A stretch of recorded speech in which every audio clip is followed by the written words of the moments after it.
Story 1. I've lived on Maple Street for 12 years now. It's one of those quiet residential blocks where everyone knows each other and people actually look out for their neighbors. Every spring, our homeowners association organizes a community-wide garage sale. It's become a neighborhood tradition that brings everyone together while helping people declutter their homes. The setup is always the same. Each house sets up tables in their driveway and front yard, displaying everything from old furniture to children's clothes to kitchen gadgets. People from all over town come to browse, and it's turned into quite the popular event. Last year we had over 200 shoppers throughout the day. I usually participate by selling books, electronics, and household items I no longer need. Nothing fancy, just typical garage sale stuff priced to move.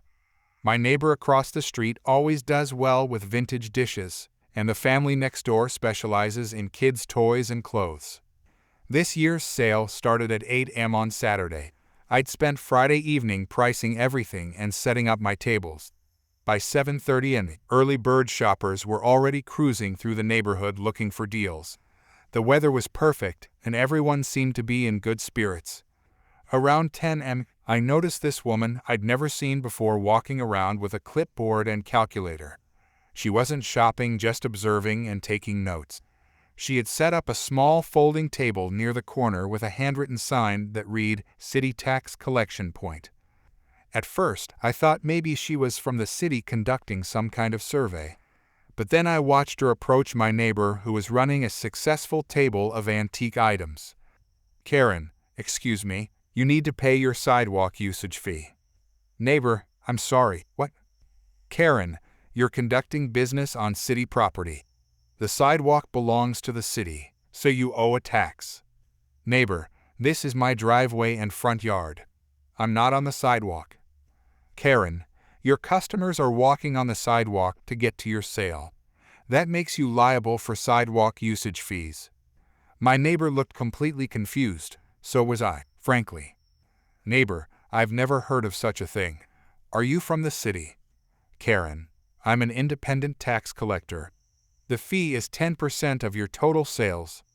"Neighbor, that sounds like a scam." "Karen, it's perfectly legal. Look it up." She moved on to the next house, leaving my neighbor shaking his head. I watched her repeat the same conversation with 3 more families. Everyone reacted with the same confusion and suspicion.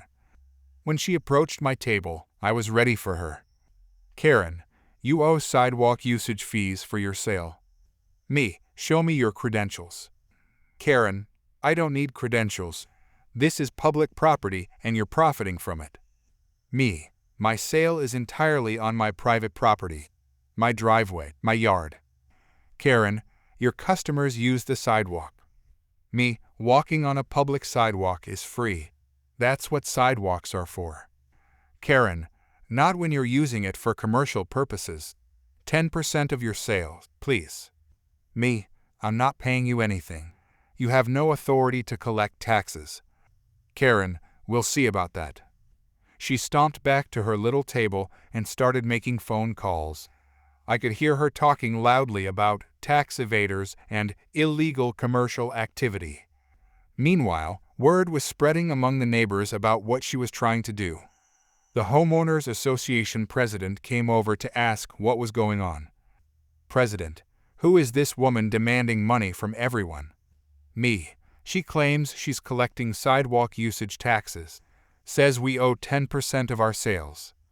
"President, that's ridiculous. I'm calling the city to find out what this is about." While he made his call, Karen continued approaching vendors with her clipboard. Most people just ignored her after the first few houses shared their experiences. But she kept at it, getting increasingly agitated when people refused to pay. Around noon, a city code enforcement truck pulled up. 2 officers got out and started looking around the neighborhood. The homeowners association president waved them over. "Officer, we got a call about someone impersonating a city official and demanding payments from residents." "President, that would be her." He pointed to Karen at her corner table. The officers walked over to speak with her. "Officer, ma'am, we understand you're collecting money from people at this garage sale?" Karen, I'm collecting legally required sidewalk usage fees. Officer, there's no such thing as a sidewalk usage fee. Are you representing yourself as a city employee? Karen, I never said I worked for the city. I said I was an independent tax collector. Officer, you can't collect taxes unless you're authorized by the government. Do you have any permits for this table? Karen, I don't need permits. This is public property. Officer, actually, you do need a permit to set up any kind of table or sign on city property. The officer examined her handwritten sign more closely. Officer, this signage violates city ordinances. You're conducting unauthorized commercial activity on public property without proper permits. Karen, this is harassment. These people are the ones breaking the law. Officer, ma'am, the garage sale has proper homeowners association approval. You're the one operating without permits. They issued her a citation for illegal signage and unlicensed commercial activity. The fine was $200 way, more than she could have collected from her fake sidewalk taxes, even if people had fallen for it. Karen, this is discrimination. I'm going to sue the city. Officer, that's your right, ma'am. But right now you need to remove this table and leave the area. She packed up her stuff while muttering about corrupt officials and unfair treatment. Several neighbors had gathered to watch, and there was definitely some satisfaction in seeing her get fined for trying to scam everyone. After she left, the garage sale continued peacefully. People were talking about the incident all day, and it actually brought more shoppers to the neighborhood because word spread on social media about the fake tax collector. The Homeowners Association president made sure to get copies of the city ordinances regarding garage sales, so we'd be prepared if anyone ever tried something like that again. Sometimes people think they can intimidate others into paying money they don't owe. It's satisfying when their schemes backfire spectacularly. Story 2. I bought my first house about 6 months ago after saving up for years. It's nothing fancy, just a small 2-bedroom place with a decent yard and a quiet neighborhood. After spending my entire adult life in apartments, having my own lawn was like a dream come true.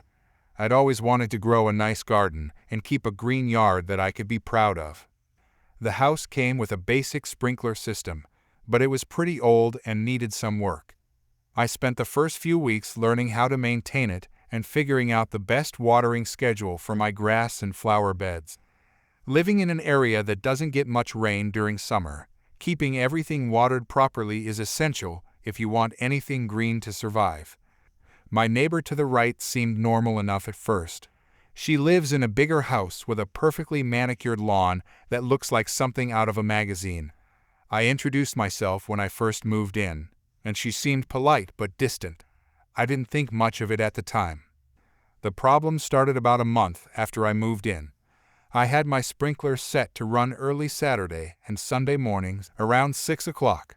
It seemed like the perfect time, early enough to avoid the heat of the day, but not so early that it would bother anyone. Or so I thought.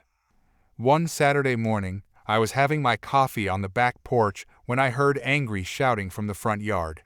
I walked around to see what was happening and found my neighbor standing on my lawn, soaking wet, with her hair dripping. Karen, turn off these ridiculous sprinklers right now. Me, good morning. Is everything okay? Karen, no, everything is not okay. Your sprinklers just ruined my hair. I spent 2 hours at the salon yesterday. I looked at her, confused. She was standing right in the middle of my lawn, directly in the path of the sprinklers. Me, I'm sorry, but why were you walking through my sprinklers? Karen, I take my morning jogs through the neighborhood, and I shouldn't have to worry about getting soaked.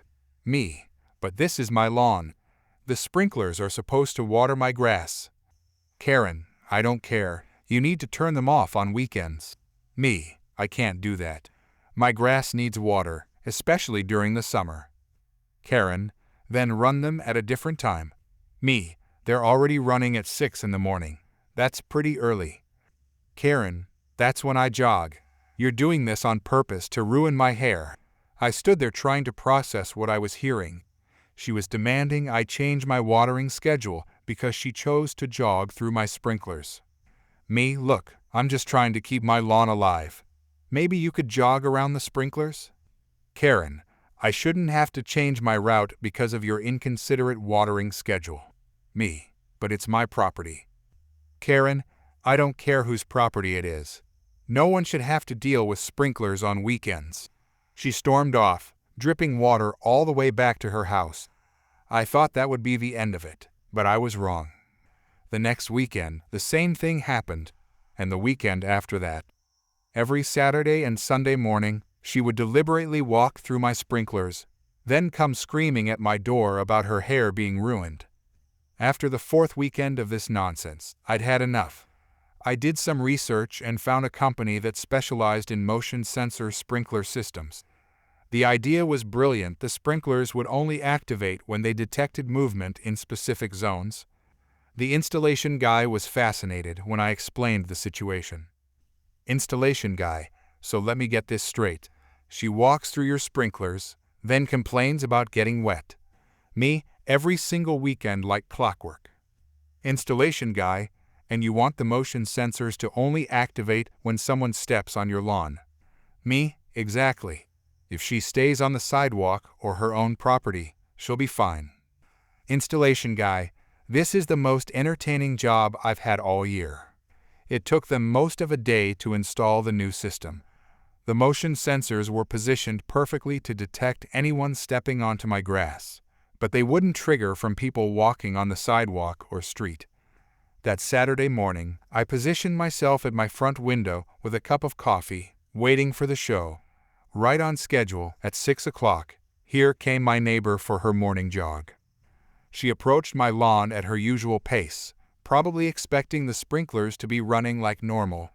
But everything was quiet. She slowed down, looking confused. Then she stepped onto my grass. The motion sensors triggered instantly, and water shot up from every direction. She shrieked and jumped back onto the sidewalk. The sprinklers immediately shut off. She stood there for a moment, staring at my lawn in disbelief. Then she tried again, taking one step onto the grass. Again, the sprinklers activated, and again she jumped back. Karen, what kind of sprinkler system is this? I opened my front door and walked out with my coffee. Me, oh, good morning. Nice day for a jog, isn't it? Karen, what did you do to your sprinklers? Me, I upgraded them. Now they only water when needed.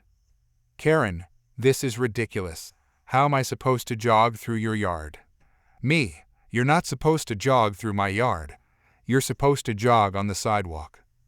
Karen, I've always cut through here. Me, well, now you can't. Problem solved. She tried stepping on different parts of my lawn, but every sensor worked perfectly. No matter where she stepped, she got soaked. Karen, this is harassment. You can't booby-trap your lawn. Me, they're just sprinklers. They water my grass when something steps on it. Seems pretty normal to me. Karen, I'm calling the police. Me, feel free. They'll probably be interested to hear about someone trespassing on private property. She stomped back to her house, dripping wet and furious. An hour later, a police officer showed up. Officer, we got a complaint about booby-trapped sprinklers. Me, just motion sensor sprinklers. They keep my grass watered and discourage trespassers. Officer, are they dangerous? Me, they spray water. Same as any sprinkler. Officer, and they only activate when someone steps on your lawn. Me, exactly. The officer chuckled. Officer, sounds like a reasonable solution to me. There's nothing illegal about motion-activated sprinklers on your own property. I never saw my neighbor try to cut through my lawn again. She started jogging on the actual sidewalk like a normal person. My grass has never looked better, and my weekend mornings are finally peaceful again. Story 3. I moved into Willowbrook Heights subdivision about 8 months ago. It's one of those newer developments with a homeowners association and strict rules about everything from lawn care to exterior paint colors. The house prices were reasonable, and I figured the HOA regulations would help maintain property values. So it seemed like a good investment for a first-time homeowner. I'm 27 and work as a software developer, which means I'm usually home during the day since my company allows remote work. The neighborhood is mostly young families and retirees, and everyone seemed friendly enough when I first moved in. The previous owner had left the mailbox in decent condition, a standard black metal box on a wooden post that matched all the other mailboxes on the street. About 2 months after I settled in, I started noticing something odd. My mailbox would be slightly crooked when I came home from running errands or visiting friends. At first, I thought maybe the mail carrier was accidentally bumping it or the wind was shifting it somehow. The mailbox post was fairly new, so it shouldn't have been loose. I'd straighten it back up and think nothing of it. But then it kept happening. Every few days, I'd find the mailbox tilted at a weird angle, like someone had deliberately moved it. It wasn't falling over or anything dramatic, just noticeably crooked compared to all the other mailboxes on the street. After about 2 weeks of this pattern, I started paying more attention to when it was happening. The mailbox would be straight in the morning when I checked my mail, but crooked by evening. Sometimes it would be fine for several days, then suddenly tilted again. One afternoon, I was working from home when I heard someone outside. I looked out my front window and saw this middle-aged woman messing with my mailbox. She was adjusting it, moving it around, and seemed very focused on getting it positioned exactly how she wanted it. I didn't recognize her as one of my immediate neighbors, but I figured maybe she was just being helpful. Some people are particular about how the neighborhood looks, and maybe she thought she was doing me a favor by straightening it. But when I checked the mailbox later that day, it was more crooked than before. That's when I realized this woman wasn't trying to help, she was actually making it worse on purpose. Over the next few weeks, I started watching more carefully. The woman lived 3 houses down from me, and apparently she had strong opinions about mailbox alignment. She'd walk by during her evening routine and stop to adjust mine if she thought it wasn't positioned correctly. The weird part was that my mailbox was perfectly straight most of the time. I made sure of that. But this woman seemed to have some obsessive need to move it to match whatever vision she had in her head. I tried approaching her once when I saw her heading toward my mailbox. Excuse me, is there something wrong with my mailbox? Karen, it's not straight. It makes the whole street look messy. It looks fine to me. Could you please not move it anymore? Karen, I'm just trying to keep our neighborhood looking nice. You should be thanking me. I'd really prefer if you didn't touch my mailbox. It's on my property. Karen, the mailbox affects everyone's property values. I have a right to maintain neighborhood standards. That conversation didn't go well. She seemed to think she had some kind of authority to adjust other people's mailboxes based on her own preferences. I tried explaining that the mailbox was straight and properly installed, but she wasn't interested in listening. The problem got worse after our conversation. Now she was moving my mailbox almost daily, sometimes making it so crooked that mail delivery became difficult. I had to keep readjusting it just so the mail carrier could access it properly. I complained to a few neighbors about what was happening. Most of them were sympathetic, but nobody wanted to get involved in what they saw as a petty dispute. One neighbor mentioned that the woman had complained to the HOA about various things before trash cans left out too long, grass that was slightly too tall, holiday decorations that stayed up past the approved dates. That's when I realized I was dealing with one of those neighborhood busybodies who thinks she's the unofficial enforcer of community standards. The type of person who measures how far back everyone parks their cars and reports violations to the HOA. After 2 months of this nonsense, I decided I needed evidence of what was happening. Her word against mine wouldn't get me anywhere with the HOA or anyone else, so I invested in a small security camera system with motion detection. I mounted one camera discreetly on my front porch, where it had a clear view of the mailbox area. The camera was triggered by movement and recorded everything to cloud storage, so I'd have a permanent record of whatever was happening. It took 3 days to catch her in the act. On Thursday evening around 7 o'clock, The motion sensor activated and started recording. I watched the footage later, and there she was, clear as day, walking up to my mailbox and deliberately tilting it to one side. But that wasn't the most interesting part. The camera kept recording as she walked away, and I could see her stopping to look at other mailboxes on the street. She checked each one, and if any of them didn't meet her standards, she'd adjust those too. I let the camera run for 2 more weeks and collected multiple instances of her tampering with mailboxes. Sometimes she'd hit 3 or 4 different houses during a single walk. She had this whole routine where she'd inspect the entire street and make adjustments based on whatever alignment system existed in her head. The footage was perfect evidence. Clear video, timestamps, and multiple incidents showing a pattern of behavior. I compiled the best clips into a presentation and requested a meeting with the HOA board. The HOA president was actually very interested in what I had to show them. Apparently, they'd been getting complaints from multiple residents about mailbox tampering, but nobody had been able to identify who was doing it. HOA president: this is definitely violation of our community guidelines. Residents aren't allowed to alter other people's property without permission. Board member: how many different mailboxes did she tamper with? Me: based on 2 weeks of footage, at least 6 different houses, sometimes multiple times per week. The HOA took the matter seriously because it involved property damage and trespassing. They sent Karen an official violation notice with copies of the video evidence and scheduled a hearing. Karen apparently tried to argue that she was just maintaining community standards and helping keep property values high. She claimed the crooked mailboxes were bringing down the neighborhood's appearance. But the HOA wasn't buying it. They pointed out that most of the mailboxes were properly aligned before she started messing with them. Her corrections were actually making things worse and causing problems for mail delivery. The hearing didn't go well for her. Multiple neighbors came forward with complaints about her tampering with their mailboxes. One elderly resident mentioned that her constant adjustments had loosened his mailbox post to the point where it almost fell over. Karen: I was just trying to help.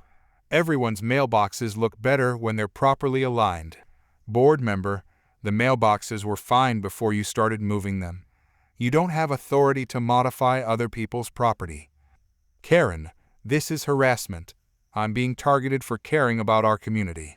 HOA president: you're being held accountable for violating community guidelines and tampering with private property. The final decision was a hefty fine, $500 for property tampering, plus an additional $100 for each documented incident. With all the video evidence I'd collected, her total fine came to over $1,500. Karen: this is ridiculous. I'm not paying these outrageous fines. HOA president: non-payment will result in a lien against your property and potential legal action. She tried appealing the decision, but the video evidence was too clear to dispute. Eventually, she had no choice but to pay the fines or face even more serious consequences. The best part was that the HOA sent a community-wide notice reminding all residents that tampering with other people's property was strictly prohibited. They included a photo of Karen from the security footage as an example of unacceptable behavior. Since then, my mailbox has stayed exactly where I put it. Karen still walks by during her evening routine, but now she keeps her hands to herself. I sometimes catch her staring at the mailboxes with disapproval, but she doesn't dare touch them anymore. The security camera was definitely worth the investment. Story 4. I've lived on this street for almost 6 years now, and I love my neighborhood. It's one of those older areas where the houses are close together and parking is always a bit tight, but people generally look out for each other. Most of us have figured out the unwritten rules: don't block driveways, try to park in front of your own house when possible, and be reasonable during parties or events. I moved here right after getting my first real job out of college. The rent was affordable, and I liked that it felt like an actual community. My neighbors are mostly working families, some college students, and a few retirees who've been here forever. We have block parties twice a year, help each other with yard work, and generally get along pretty well. The house next to mine was empty for about 8 months until this woman moved in last spring. From day one, she acted like she owned the entire block. She'd leave nasty notes on cars parked near her house, even though it was clearly public street parking. She complained to anyone who'd listen about noise, kids playing, and people having friends over. Last Saturday morning, I was getting ready to head out for some errands when I noticed something weird outside my window. The woman from next door was dragging lawn chairs into the street and placing them in parking spots. I went outside to see what was going on. She had positioned about 8 chairs in spots along both sides of the street, creating this bizarre obstacle course for any cars trying to get through. Excuse me, what are you doing with these chairs? Karen, I'm saving parking spots for my party tonight. I have important guests coming, and I need to make sure they have places to park. You can't just put chairs in the street like that. These are public parking spots. Karen, I can do whatever I want. I live here too, and my guests deserve convenient parking. Everyone else can just deal with it. But what if other people need to park? What if someone has an emergency? Karen, that's not my problem. I planned ahead, and everyone else should have done the same. I decided it wasn't worth arguing with her and left for my errands. When I came back a few hours later, the chairs were still there, and now she'd added some orange cones she must have gotten from somewhere. My elderly neighbor from across the street was standing on his porch, shaking his head. Neighbor, can you believe this nonsense? I've lived here 35 years and never seen anything like it. Has anyone said anything to her? Neighbor, a few people tried. She told them if they moved her chairs, she'd call the police. She actually thinks she has the right to reserve public parking spaces. That's ridiculous. Neighbor, I already called the city about it. They said they'd send someone out if it becomes a bigger problem. Around 4 in the afternoon, a delivery truck needed to get through but couldn't navigate around all the chairs and cones. The driver had to get out and move several chairs just to make his delivery. Karen came running out of her house, yelling at him for touching her stuff. Karen, don't you dare move my chairs. Those are saving spots for tonight. Driver, lady, I'm trying to do my job. These things are blocking the street. Karen, I don't care about your job. Put my chairs back exactly where they were. The driver just shook his head and drove away, leaving the chairs scattered on the sidewalk. Karen spent 10 minutes rearranging them back in the street. By 6 o'clock, her party guests started arriving, and sure enough, they all found parking in the reserved spots. Karen was standing on her porch looking very pleased with herself, like she'd solved some major logistical problem. That's when I heard the rumble of a big truck coming down the street. It was a tow truck, but instead of towing a car, it had a flatbed trailer. The driver got out and started loading all the lawn chairs and cones onto his truck. What's going on? Tow truck driver, city contract. We remove illegally placed objects from public streets. Got a call about furniture blocking traffic flow. Karen came running out of her house in a panic. Karen, stop. Those are my chairs. You can't take those. Tow truck driver, ma'am, you can't place personal property in public roadways. These items are being impounded as traffic hazards. Karen, this is theft. I'm calling the police. Tow truck driver, go ahead. They're the ones who sent me. You'll need to go to the city impound lot if you want your stuff back. There's a fine and storage fees. Karen, how much? Tow truck driver, $150 to get them back, plus $20 a day storage, cash only. Karen's face went white. She'd probably spent maybe $60 total on those cheap lawn chairs, and now it was going to cost her way more than that to get them back. Karen, this is insane. I was just saving parking spots. Tow truck driver, and I'm just doing my job, ma'am. He finished loading the last chair and drove away, leaving Karen standing in the street looking completely defeated. Her party guests were all staring, and you could hear people talking and laughing from their porches. One of her guests walked over. Guest, so where should we park now? Karen, I don't know. Just find a spot somewhere. Guessed. But I thought you said you had it all figured out. Karen didn't answer. She just went back inside and slammed her door. The next morning, all the chairs were gone, and parking was back to normal. I never saw Karen try to reserve spots again. My elderly neighbor told me later that she'd tried to get the city to pay for her chairs, claiming they were stolen, but they told her she was lucky they didn't fine her more for creating a traffic hazard. Sometimes the system actually works exactly like it should.